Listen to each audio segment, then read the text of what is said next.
Black Millionaire disguises himself as a homeless man and goes to his own restaurant. What happens next is incredible.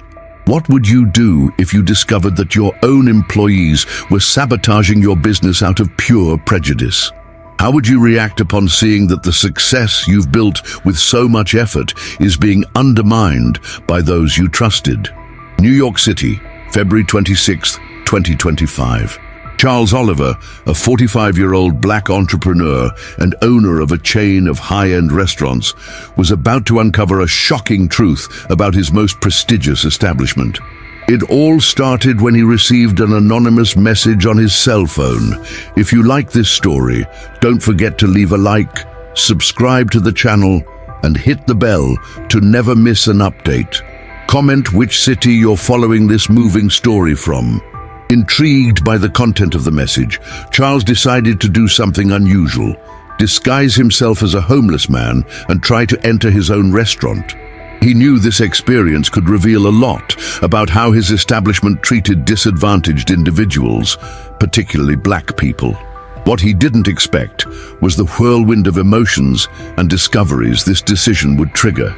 Dressed in old, dirty clothes, with disheveled hair and several days' worth of stubble, Charles was unrecognizable. As he approached the entrance of the luxurious Flavor and Art, his heart raced. How would he be treated? What would he discover about his own business? The employees' reaction was immediate and shocking. Charles was turned away at the door, treated with disdain, and even threatened with police action. But the worst was yet to come. As he argued with the bouncer, he overheard racist comments coming from inside the restaurant, voices he recognized as those of his trusted managers. Swallowing his anger and disappointment, Charles decided to persist. He had to see how deep this discrimination ran in his own establishment. What would happen next would change not only the fate of the restaurant, but the lives of everyone involved.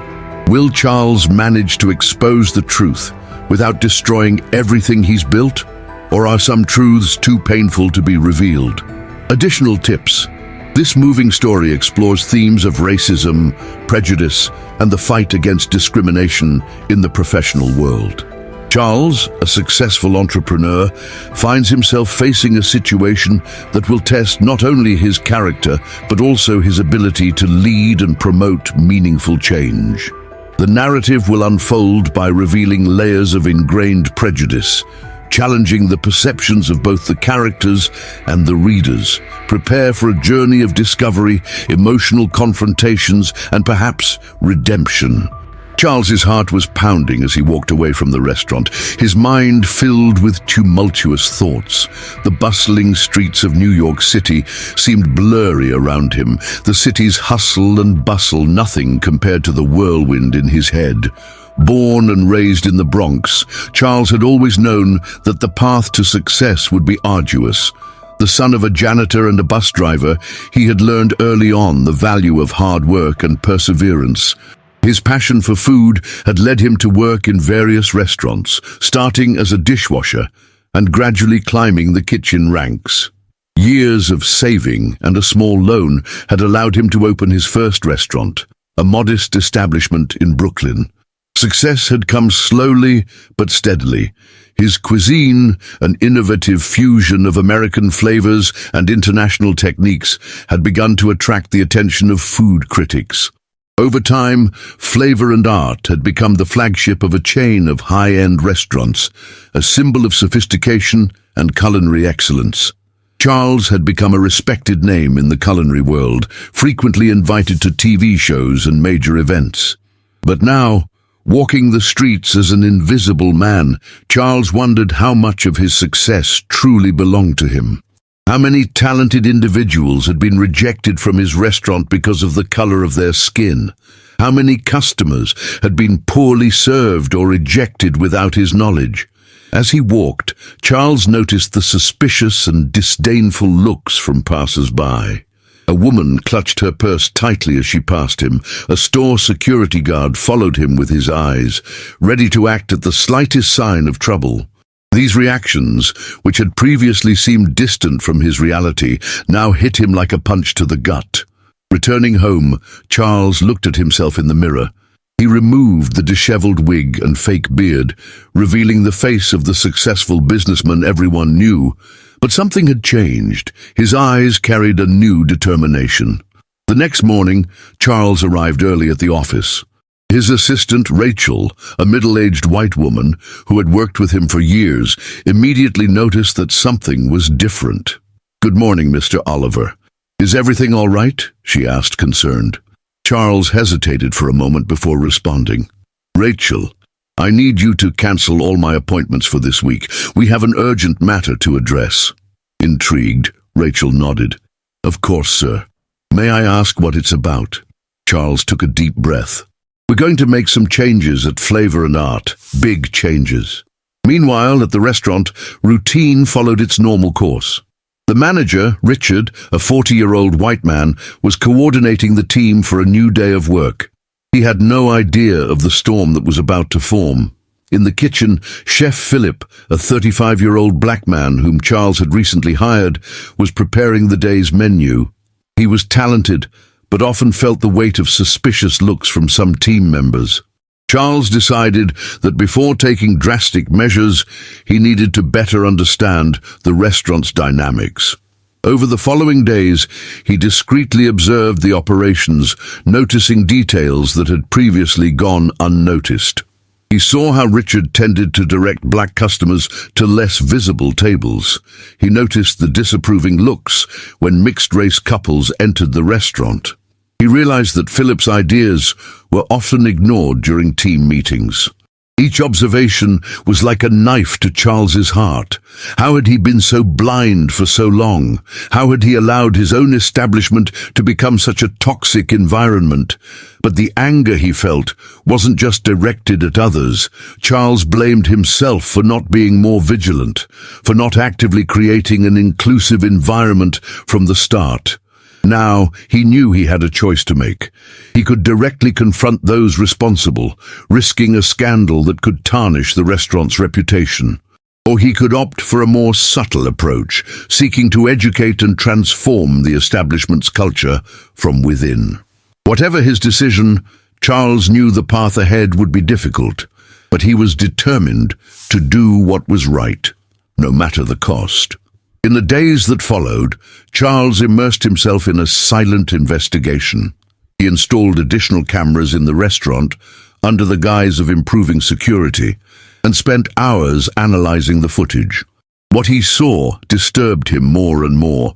Richard, the manager, wasn't just directing black customers to less visible tables. He was also instructing servers to be less attentive to these customers. On one particularly shocking occasion, Charles saw him refuse a reservation after hearing what he judged to be a black person's accent. The situation in the kitchen was hardly better. Philip, the talented black chef, was constantly being sabotaged by some of his subordinates. Ingredients were forgotten or substituted in his recipes, and his orders were often ignored or contested. Charles felt his blood boil as he witnessed these injustices, but he knew he had to act cautiously. A hasty action could alert the culprits and give them the opportunity to conceal their actions. Determined to understand the extent of the problem, Charles planned a series of tests. He hired actors of different ethnicities to present themselves as customers at the restaurant. The differences in treatment were glaring. Black customers waited longer to be served, received less attention from servers, and were subtly discouraged from ordering the most expensive dishes.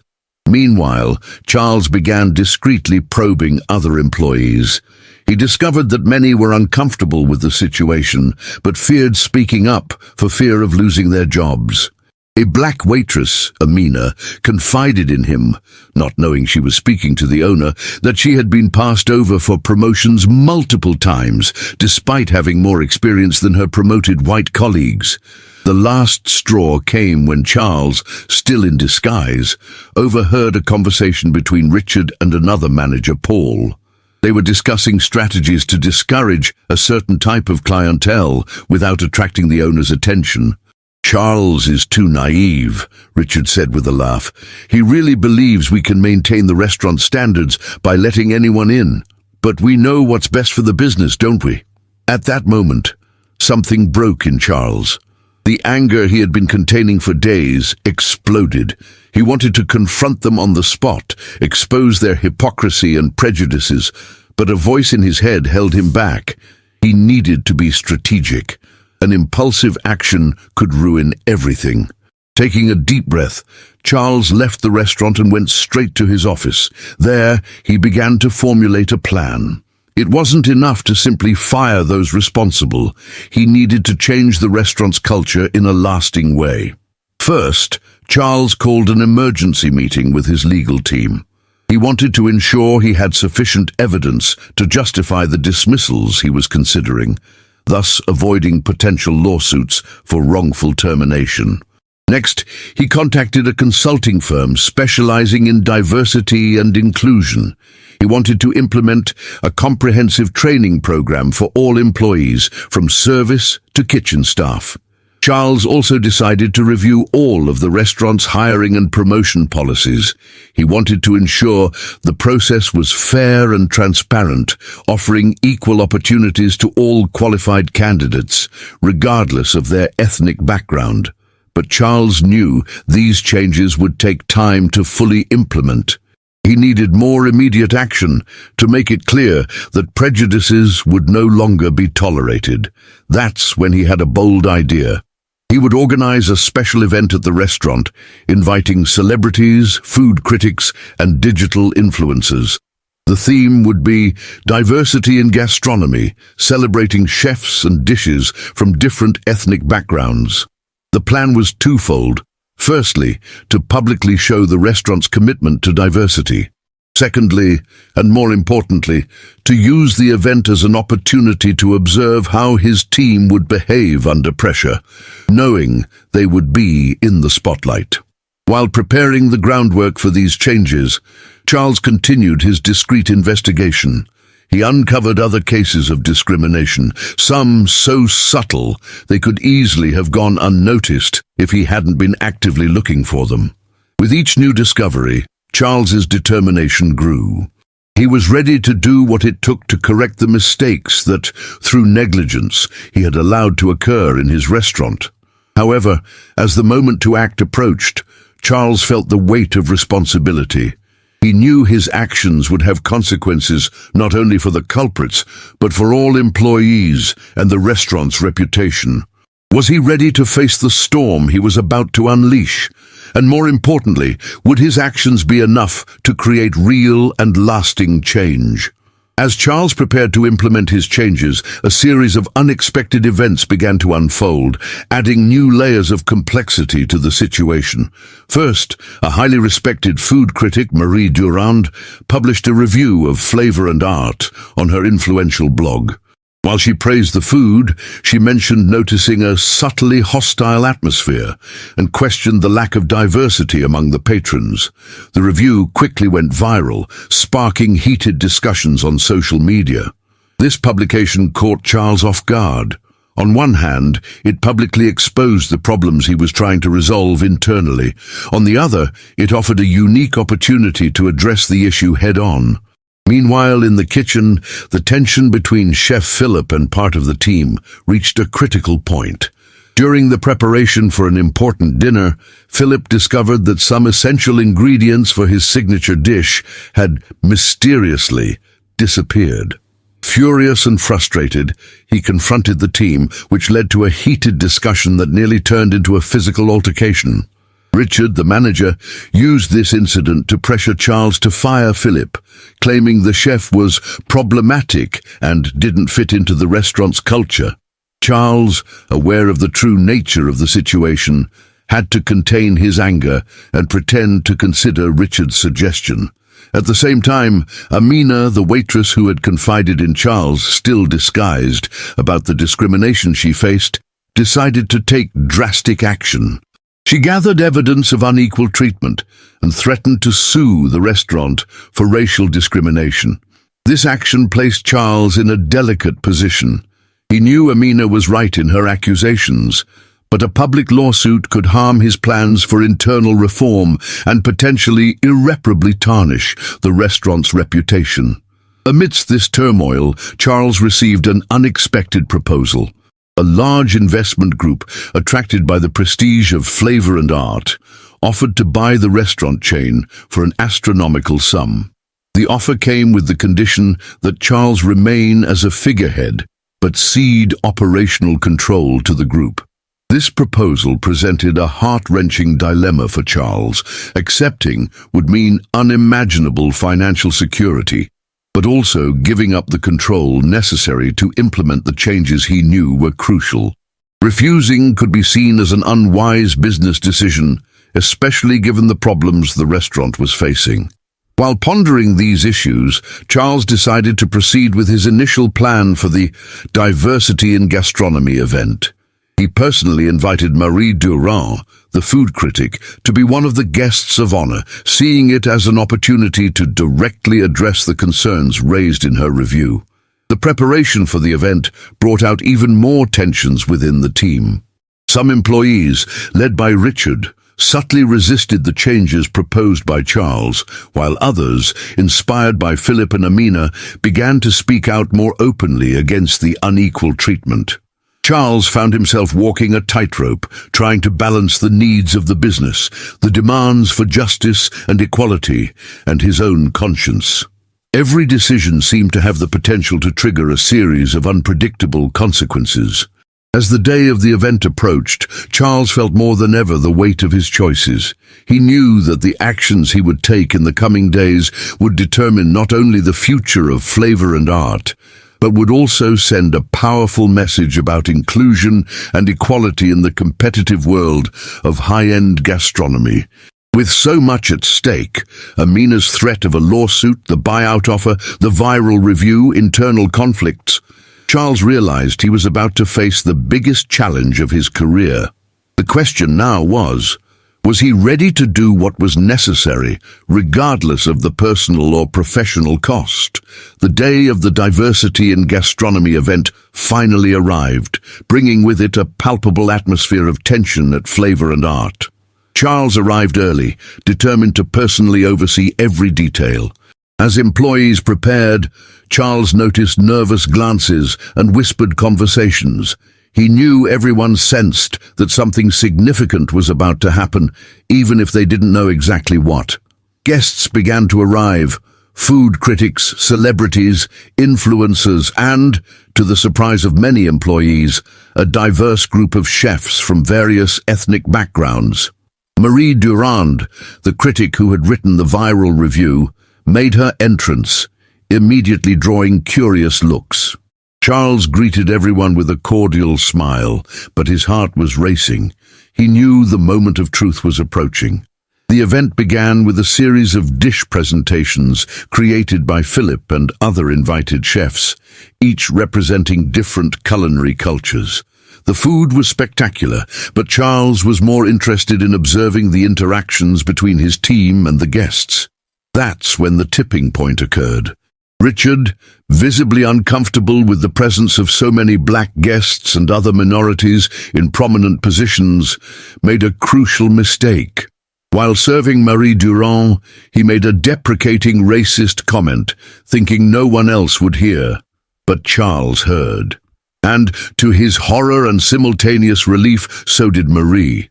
The silence that followed was deafening. All eyes turned to Charles, waiting for his reaction. It was at this moment he realized he could no longer postpone the inevitable.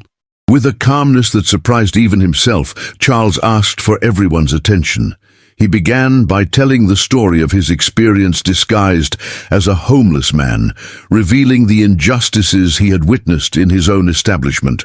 "What happened here today," he said firmly, "is not an isolated incident. It's a symptom of a larger problem that I, as the owner, have allowed to persist for too long." The room was in shock. Richard, pale, tried to stammer an excuse, but Charles silenced him with a look. "Today," Charles continued, "is not just about celebrating diversity in our gastronomy.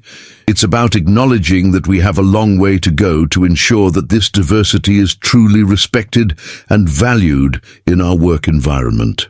He then announced a series of immediate changes. Richard and other employees identified as promoters of discrimination would be fired. A comprehensive diversity and inclusion training program would be implemented for all employees, and to the surprise of many, Charles announced that Philip would be promoted to executive chef, with Amina assuming a leadership role in restaurant management. Furthermore, Charles added, I'm creating a scholarship fund for young talents from marginalized communities who dream of becoming chefs, because the change we want to see in the culinary world starts here, with us. The announcement was met with a mix of enthusiastic applause and expressions of shock. Marie Durand, visibly moved, was the first to stand and applaud. As the news spread through the room, Charles took Philip and Amina aside. I know this is sudden, he said, but I trust you to lead this change. You know the challenges better than anyone. Philip, still digesting the information, nodded slowly.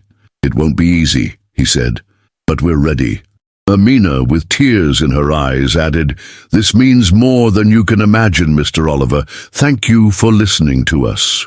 As the event continued, now in an atmosphere of celebration and hope, Charles found himself surrounded by journalists and guests, all eager to know more about his bold decisions.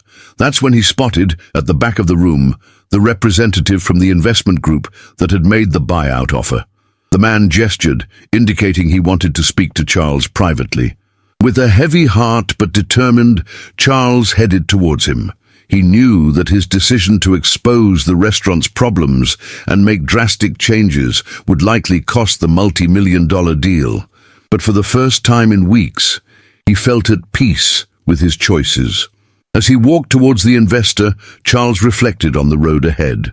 He knew that the changes he had announced were just the beginning. There would be resistance, challenges, and possibly significant financial consequences. But looking back, seeing Philip and Amina already in action, coordinating the team with new energy, and the genuine smiles on the guests' faces, Charles knew he had made the right choice. The real test, he realized, was just beginning. In the days following the Diversity in Gastronomy event, flavor and art found itself at the center of a media storm.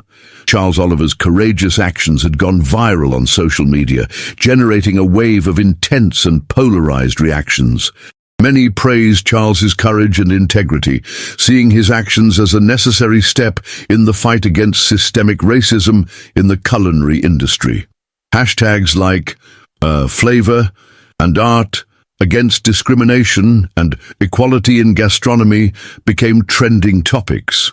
On the other hand, critics argued that Charles had irresponsibly exposed his own business, putting innocent employees' jobs at risk. Some went as far as questioning whether the entire event had been an elaborate publicity stunt. Meanwhile, inside the restaurant, the changes announced by Charles were beginning to take shape, not without challenges. Philip, now executive chef, was facing veiled resistance from some kitchen team members who resented his rapid ascension. Amina, in her new leadership role, struggled to balance her new authority with the relationships she had cultivated with her former colleagues. She often found herself doubting her own decisions, fearing being perceived as too assertive or not assertive enough. Charles, aware of these challenges, set up regular feedback and mentoring sessions with Philip and Amina, offering support as they navigated their new responsibilities. The Diversity and Inclusion Training Program was launched with mixed results.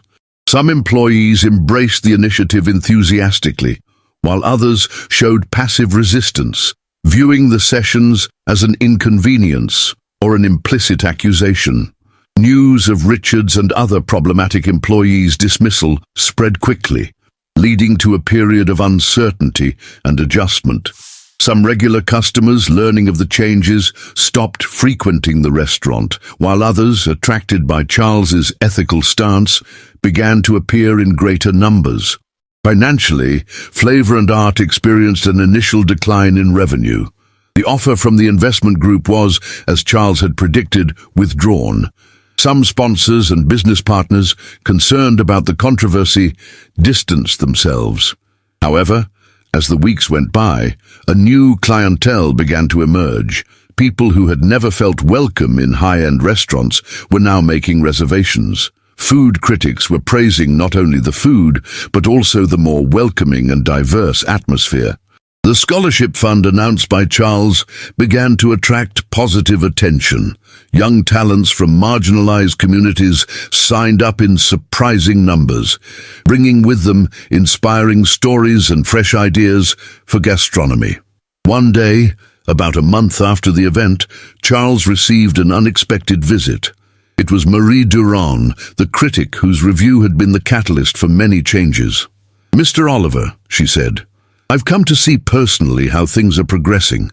Charles took her on a tour of the restaurant, showing the changes implemented and openly discussing the challenges encountered. Marie observed carefully, asking insightful questions and taking notes. At the end of the visit, sitting at the restaurant's bar, Marie looked at Charles with a serious expression. "You know, when I wrote that review, I never imagined it would lead to something so significant," she said.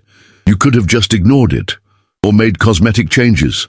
But you chose to confront the problem head-on, even knowing the risks." Charles nodded, thoughtful. "It wasn't an easy decision," he admitted, "and we're still far from where we want to be. But it was the right thing to do." Marie smiled. "Well, Mr. Oliver, I think you deserve to know.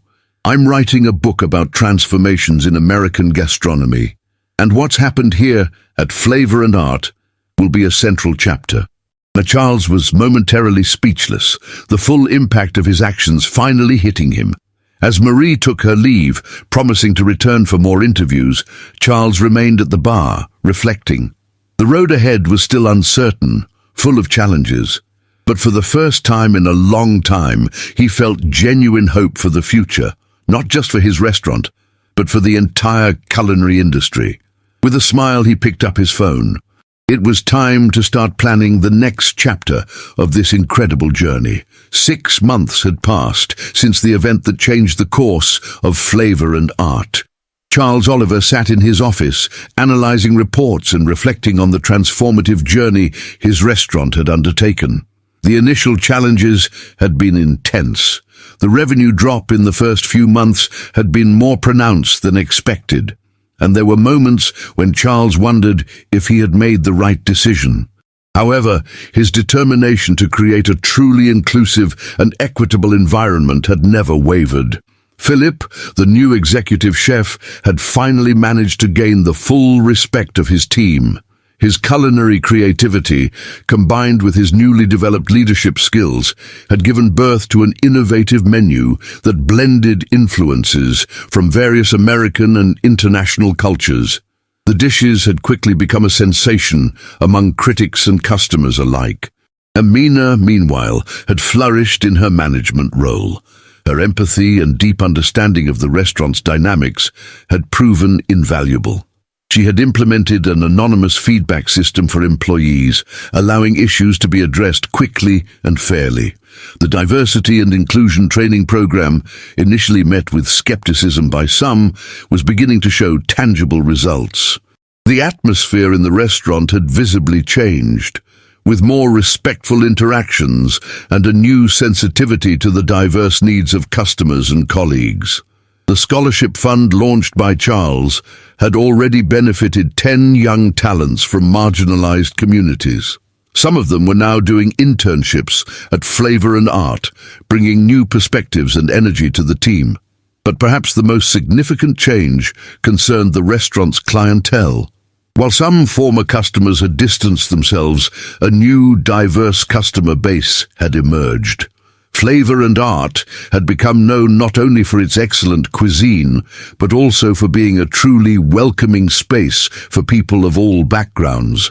Charles was pulled from his thoughts by a knock on the door. It was Renee, his assistant. "Mr. Oliver, do you have a moment? There's something I need to show you." Curious, Charles followed her to the restaurant's reception area. There, to his surprise, he saw a group of people gathered, including Philip, Amina, and several other employees.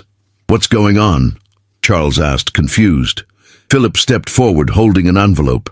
"Boss, We've received some incredible news and we wanted to share it with you personally. He handed the envelope to Charles, who opened it carefully. His eyes widened as he read the contents. Is this real?" he stammered, looking at the smiling faces around him. Amina nodded, emotional. "Yes, Mr. Oliver, Flavor and Art has just been named Restaurant of the Year by the American Culinary Association. They specifically cited our inclusion and diversity initiatives as a model for the industry." Charles felt his eyes fill with tears. All the stress, doubts and challenges of the past months seemed worth it in this moment. "That's not all," Philip continued, barely containing his excitement. "Remember that group of investors who withdrew the offer after the event? Well, they're back, but this time they want to invest in our diversity initiatives and expand the model to other restaurants." The news was almost too much for Charles to absorb. He looked at each face in the room, seeing the pride and joy reflected there. This was the team that had stood by his side during the toughest moments, who had believed in the vision of a fairer and more inclusive work environment. I don't know what to say," Charles finally managed to articulate. "This is a testament to the hard work and dedication of each one of you. You are the real reason we're here today." At that moment, the restaurant doors opened and the first customers of the evening began to arrive. Charles watched with a new perspective as his team sprang into action to welcome them. A diverse group of professionals working in harmony, ready to offer an exceptional dining experience. As he returned to his office, Charles reflected on the journey they had taken. The changes they had implemented weren't just about food or business. They were about creating a space where everyone, employees and customers alike, could feel truly valued and respected. Flavor and Art had become more than a restaurant.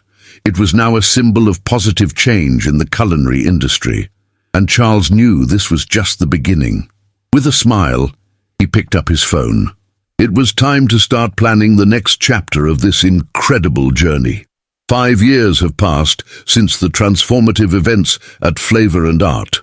What began as a bold experiment has evolved into a global movement. Charles's restaurant network now spans 3 continents, each establishment a beacon of inclusion and social change. The original Flavor and Art in New York has become a pilgrimage site for chefs and activists worldwide. Philip and Amina, now Charles's business partners, lead international mentorship programs. Charles, at 50, looks back with pride, but his gaze is fixed on the future. He knows the journey towards true equality and inclusion is far from over, but each dish served is a step in that direction. If you've watched this far, comment, "I watched till the end." Your journey with this story doesn't need to end now. Just as Charles transformed a moment of injustice into a global movement, you too can make a difference in your daily life. How about reflecting on how you can promote inclusion and diversity in your own environment? Every small gesture counts. Share this story, start important conversations, and be the change you want to see in the world. And don't forget to check out the video appearing on the final screen. You'll find other inspiring stories that will motivate you to make a difference. Together, we can create a more just and inclusive world.